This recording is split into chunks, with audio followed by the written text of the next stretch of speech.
Karunungan mula sa Ama.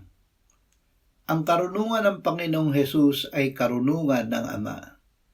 Sinabi niya, "Ako'y hindi nagsasalita mula sa aking sarili, kundi ang Ama na nagsugo sa akin ay siyang nagbigay sa akin ng utos kung ano ang dapat kong sabihin at kung ano ang dapat kong bigkasin.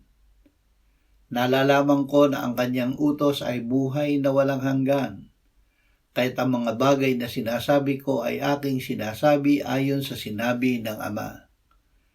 Katotohanang sinasabi ko sa inyo, hindi makagagawa ng anuman ang anak sa kanyang sarili, kundi ang nakikita niyang ginagawa ng Ama.